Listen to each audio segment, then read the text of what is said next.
Hello, everybody. My name is Clarence Napier, the multi-state insurance broker located kind of in two locations, Georgia and California, until I change my state of residence legally from California to Georgia. I'm still a California resident and I still have a physical address in California. My insurance brokerage is a multi-state insurance brokerage licensed in California, Washington, Florida, Georgia, Virginia, Ohio, Pennsylvania, Maryland, Michigan, and the state of Texas.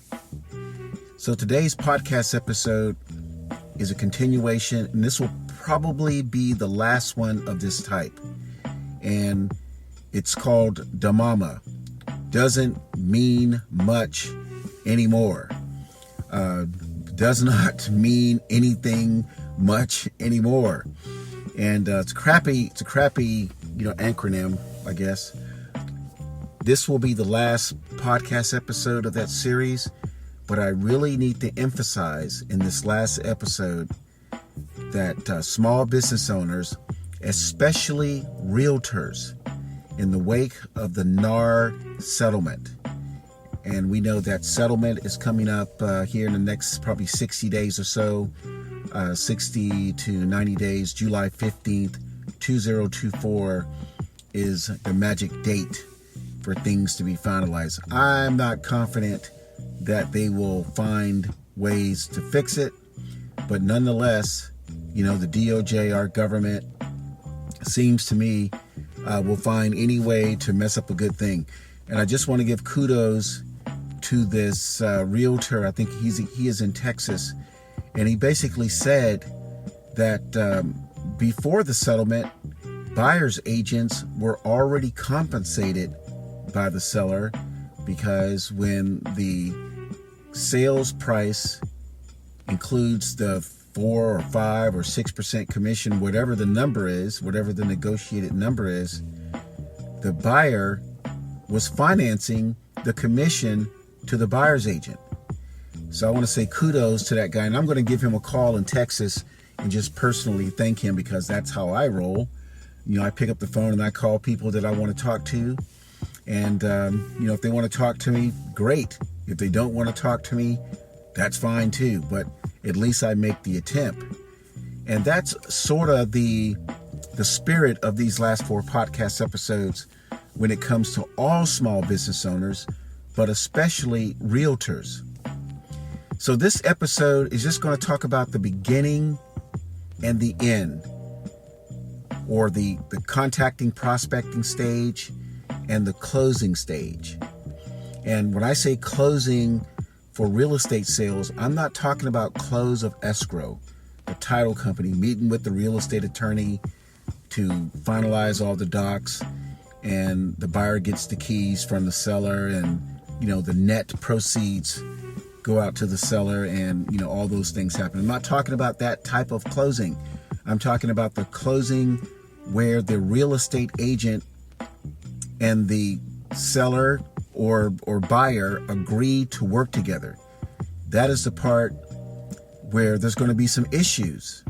There's going to be some issues, especially with the seller, and some issues with the buyer, because the NAR settlement is basically saying the seller can kind of like, throw out a commission amount, whether it be a rate or a flat fee or an hourly fee, whatever he or she chooses.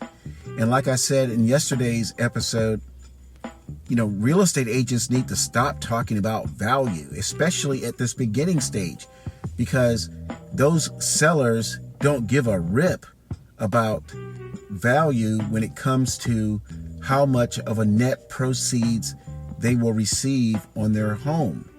They don't care about value anymore. And we know, I was a realtor in California for about 5 or 6 years, and then a mortgage broker for 5 years before that.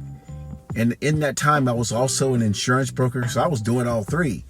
And value is used when you can't, when there's nothing hot on the burner, there's nothing big to talk about, but the seller's net proceeds surpasses any kind of value you can bring. So especially when it comes to this commission thing. So as an example, if a 6% commission paid by the seller will give the seller a net proceeds of $400,000, or a 3% commission to the seller's agent or the listing agent will give the seller, let's say, $415,000. Just throwing these numbers out there. That's a $15,000 difference. What value can surpass a seller getting $15,000 extra? It doesn't exist. The only thing I can say, if there is value, it's going to be the value that I'm going to talk about now to help real estate agents, listing agents get that maximum commission split on the listing agreement. So here we go. Okay, so on the contacting and prospecting part. So we're talking about you being out in the street, at the coffee shop, at the bank, and I got two suggestions: that real estate agents wear a shirt that says you are a real estate agent. Okay, or the other option is don't wear the shirt that says you are a real estate agent. Now I'll give you two examples with the contacting. Okay, with the real estate shirt on, if you're out and about, then people can see that you are a realtor. And trust me, they are judging every movement you make. They're judging the car you drive. They're judging how you're dressed, your makeup, how you act in the public. So if you're acting a fool in the public, like I see a lot of realtors on social media, that could be a turnoff to people who may want to sell your house. That could be a turnoff to sellers who want you to sell their home. And just to pause for a second, there's a book called How to Work a Room. I really recommend that real estate agents buy that book, How to Work a Room. It's a book about how you are perceived in the public, and especially in places where you walk into a location. So if you're wearing the shirt, just make sure everything else is cool. I mean, you don't have to be all dolled up and have like the $500 haircut or the $1,000 nails or the $500 shirt or skirt. Just be a regular person. And like I said on podcast episodes years ago, beauty is not necessarily a winning thing now, for any type of sales. It's the average looking person that, in my opinion, it has the best opportunity to close as many deals, because they're not caught up in this superficial stuff about how they look. But when you're out and about, go out dressed, casually, professionally, and not like you're walking across the red carpet in Hollywood. I can say that. I used to live in LA. So that's wearing the shirt. If you're not wearing a real estate shirt, then it's a little bit more easier to communicate with people, because people do not have any preconceived notions about the reasons why you are communicating with them. All they see is a regular person. And my consulting firm, 321 Biz Development, I have not a script, but I have a role playing thing where a person can engage a prospect. Because when you talk to a prospect, you don't know if he or she wants to sell a house. So you have to engage that person in a very comfortable and a non-threatening way. I do that all the time with insurance prospects when I'm out and about. Like, I met these two Medicare ladies in Georgia, and the thing that got the ball started was that the lady's first name is the same first name of my mom. So that was my in. So what I did, I said, excuse me. I said, ma'am, that's Georgia. I say, ma'am, did I hear that your first name was such and such? And she just smiled. She goes, yes, that's my first name. And I said, oh, that's my mom's first name. And, I showed her a picture of my mom, on my phone and proof that my mom's first name was the same as her name. So whatever you do, it has to be authentic. It can't be fake. It can't be things like, oh, it's such a beautiful day. And, it's lightning and thundering and the winds are blowing at 50 miles an hour. Okay, that could be considered beautiful to some people. I like the rain, to be honest with you. But so whatever you say, it has to be honest and authentic. So if you don't have the shirt on, just engage in this conversation, engage in these conversations where you're talking about their family, maybe you're talking about their income, how they like the area. And here's the kicker: make sure they are talking more than you are talking, and never interrupt them while they're talking. And so, let them talk for like 5 minutes. And, good people will say, wait a minute, I've been talking a little bit too long. Tell me something about you, Clarence. Okay.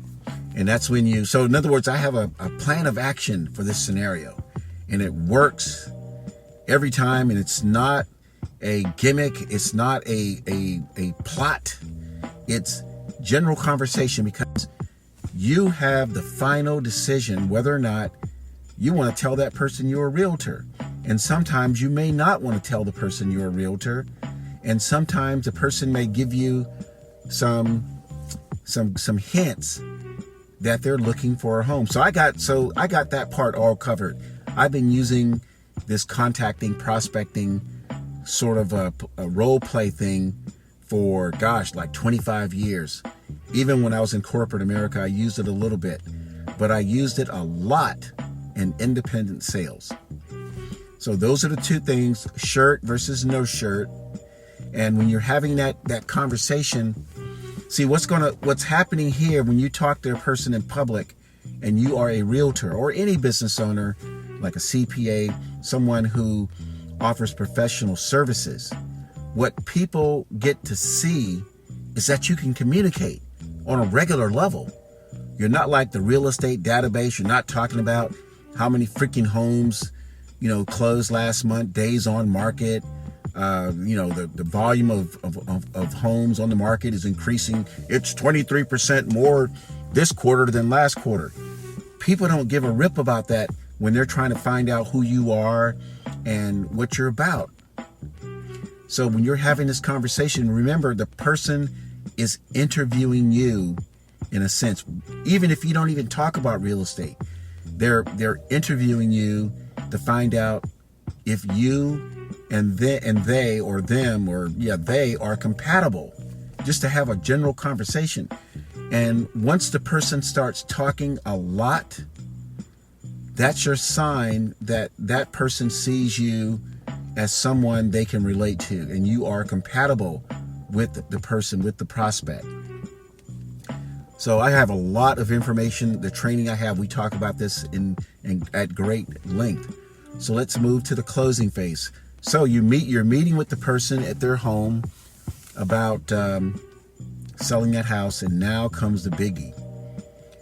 You have to talk about your commission split, because a lot of these consumers are finding out that the commission split is negotiable. It's always been negotiable, but the hype in the media, and even in Florida, where I was born, down in Fort Myers, people are receiving mailers talking about the lawsuit and how some people may get money back from the lawsuit.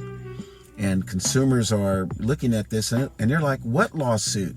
Oh, the NAR settlement, where someone allegedly got damaged. I think it's more than allegedly, but I think it was all a setup, where someone got damaged because of a commission determination challenge, and some wrong was done to that seller. And so the consumers are saying, what? what happened? So now they're starting to dig. They're starting to know about this. And I think it was intentional that they put this letter out to sort of quasi communicate the issue to the public. So now the public is being informed. So you're sitting with this person now you've already met this person maybe a couple of weeks ago in person. So this person is vibing with you at a pretty good level if they decide to let you come in and talk about listing their home. Okay. So you have a lot of points in your favor to get you to that 3%. So what you want to do when you get there, and I can help realtors design this sheet called the prospect interview form. I use it for all of my businesses, for consulting, for insurance sales. I've helped other business owners like dentists and CPAs and attorneys use a prospect interview form specifically designed for their profession. Okay, so when you use this prospect interview form, the goal is to get them talking about what they are looking for in the sale of this home. So what you're really offering, I'm gonna throw some corporate language out there to you. You're looking to provide a great sales experience. Even if the person does not sign with you, or if they do sign with you, it's about the experience that you're leaving them with. And that experience should be a good one. Again, I repeat, regardless if they give you the listing or not, you want to give them a great sales experience. And please do not get offended by the word sales, because all business owners are sales. I don't care what you're marketing. Attorney, dentist, chiropractor, plastic surgeon, insurance agent, real estate agents. We are in sales. And there is, quote unquote, a religion that is associated with sales. And there's bad religion with sales and there's good religion with sales. So I'm giving you the good part. So again, these questions are going to help you get that person talking about what they're looking for as a great sales experience if they select you to sell their homes. And then there's part 2 of the prospect interview form, and then there's a part 3 to the prospect interview form. And the part 2 section is for you to just re-examine their answers to your question. Rehash the answers to the questions and to get them to validate to really agree that these issues about selling their home is important. And then the last part is when you make your statement that you can help them, and that you make your statement that you can help them, and that you're asking them that, if you can do everything so the last part is the part where you make your statement about what you will do, and and the last part involves communicating with the sellers about how you will help them.